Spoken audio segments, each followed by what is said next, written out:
DK Shivakumar CM ಆಗಬೇಕು. DK ಪರವಾಗಿ ಇದೀಗ ಮತ್ತೊಬ್ಬರು ಸ್ವಾಮೀಜಿ ಬ್ಯಾಟಿಂಗ್ ಮಾಡಿದ್ದಾರೆ, ಬ್ಯಾಟ್ ಬೀಸಿದ್ದಾರೆ. ಮಂಡ್ಯದಲ್ಲಿ ಮತ್ತೊಬ್ಬ ಸ್ವಾಮೀಜಿ ಅವರು ಈ ಸ್ಟೇಟ್ಮೆಂಟ್ ಕೊಟ್ಟಿರೋದು. ಡಿಕೆ ಪರವಾಗಿ ಇತ್ತೀಚೆಗೆ ಸ್ವಾಮೀಜಿಗಳು ಬ್ಯಾಟ್ ಬೀಸ್ತಾ ಇದ್ದಾರೆ. ಮೊನ್ನೆ ನೋಡಿದ್ರೆ ಬಾಳೆಹೊನ್ನೂರು ಸ್ವಾಮೀಜಿ, ಅಂದ್ರೆ ಬಾಳೆಹೊನ್ನೂರು ಮಠದ ಸ್ವಾಮೀಜಿಗಳು, ಇದೀಗ ಮತ್ತೊಬ್ರು.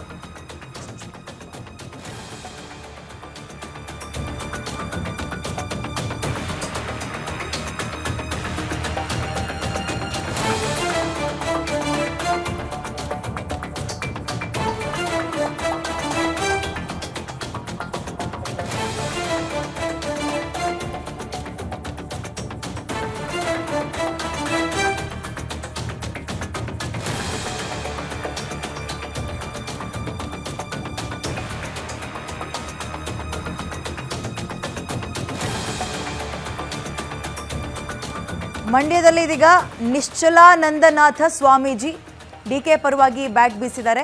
ಡಿಕೆ ಶಿವಕುಮಾರ್ ಸಿಎಂ ಆಗಬೇಕು ಅನ್ನುವಂತಹ ಹಂಬಲ ಬಹಳ ದಿನಗಳಿಂದ ಇದೆ. ಕಾಂಗ್ರೆಸ್ ಈ ಮಟ್ಟಕ್ಕೆ ಬರಲು ಡಿಕೆ ಶಿವಕುಮಾರ್ ಬಹಳ ಪ್ರಮುಖ ಕಾರಣಕರ್ತರು.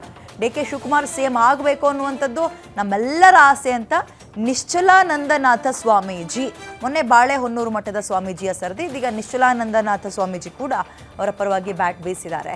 ರಾಜ್ಯದಲ್ಲಿ ಸಿಎಂ ಬದಲಾವಣೆಯ ಕೂಗು ಹೆಚ್ಚಾಗ್ತಾ ಇದ್ದಂತೆ ಒಂದು ಕಡೆ ಸಿದ್ದರಾಮಯ್ಯ ಬಣ, ಮತ್ತೊಂದು ಕಡೆ ಡಿಕೆ ಬಣ, ಅದರ ನಡುವೆ ಸ್ವಾಮೀಜಿಗಳು ಕೂಡ ಎಂಟ್ರಿ ಕೊಡ್ತಾ ಇದ್ದಾರೆ.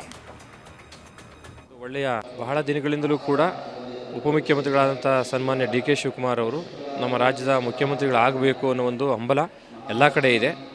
ಕೇವಲ ಒಕ್ಕಲಿಗ ಸಮುದಾಯ ಅಷ್ಟೇ ಅಲ್ಲ, ಅವರ ಅಭಿಮಾನಿಗಳು, ಕಾಂಗ್ರೆಸ್ನ ಕಾರ್ಯಕರ್ತರು ಅವರು ಭಾಳಷ್ಟು ಪಕ್ಷಕ್ಕಾಗಿ ದುಡಿದಿದ್ದಾರೆ. ಮೊಟ್ಟ ಮೊದಲ ಬಾರಿಗೆ ಸುಮಾರು 135ಕ್ಕೂ ಹೆಚ್ಚು ಸೀಟ್ಗಳನ್ನು ಗೆಲ್ಲೋದ್ರ ಮೂಲಕ ಕಾಂಗ್ರೆಸ್ ಪಕ್ಷಕ್ಕೆ ಒಂದು ಒಳ್ಳೆಯ ಸ್ಥಾನವನ್ನು ತಂದುಕೊಟ್ಟಿದ್ದಾರೆ. ಮತ್ತು ಅವರು ಒಬ್ಬ ಒಳ್ಳೆಯ ಅಧ್ಯಕ್ಷರಾಗಿ, ಪಕ್ಷದ ಅಧ್ಯಕ್ಷರಾಗಿ ಚೆನ್ನಾಗಿ ಸಂಘಟನೆ ಮಾಡಿ ಪಕ್ಷ ಈ ಮಟ್ಟಕ್ಕೆ ಬರಲಿಕ್ಕೆ ಕಾರಣಕರ್ತರಾಗಿದ್ದಾರೆ. ಅವರಿಗೆ ಅಧಿಕಾರ ಸಿಕ್ಕರೆ ಇನ್ನಷ್ಟು ಪಕ್ಷವನ್ನು ಬೆಳೆಸ್ಬೋದು ಅನ್ನೋದು ಅವರ ಕಾರ್ಯಕರ್ತರ ಮತ್ತು ಅವರ ಅಭಿಮಾನಿಗಳ ಒಂದು ಉದ್ದೇಶ. ನಾವಾದರೂ ಕೂಡ ಅವರು ಈ ರಾಜ್ಯದ ಮುಖ್ಯಮಂತ್ರಿ ಆಗಿ ಈ ರಾಜ್ಯವನ್ನು ಇನ್ನಷ್ಟು ಗಟ್ಟಿಯಾಗಿ ಕಟ್ಟಲಿಕ್ಕೆ ನೆರವಾಗಲಿ, ಅವ್ರಿಗೂ ಕೂಡ ಅಂಥದ್ದೊಂದು ಅವಕಾಶ ಸಿಕ್ಕರೆ ಒಳ್ಳೆಯದು ಅನ್ನೋದು ಒಂದು ಭಾವನೆ. ಕಾಂಗ್ರೆಸ್ ಪಕ್ಷ ಭಾಳ ಶಿಸ್ತಿನಾಗಿ ಹೈಕಮಾಂಡ್ನಿಂದ ಏನು ತೀರ್ಮಾನ ಬರುತ್ತೆ ಅದಕ್ಕೆ ನಡ್ಕೊತೀವಿ ಅಂತೇಳಿ ಸನ್ಮಾನ್ಯ ಉಪಮುಖ್ಯಮಂತ್ರಿಗಳು ಕೂಡ ಹೇಳಿದ್ದಾರೆ. ಅವರು ನಿಜವಾಗ್ಲೂ ಶಿಸ್ತಿನ ಸಿಪಾಯಿ.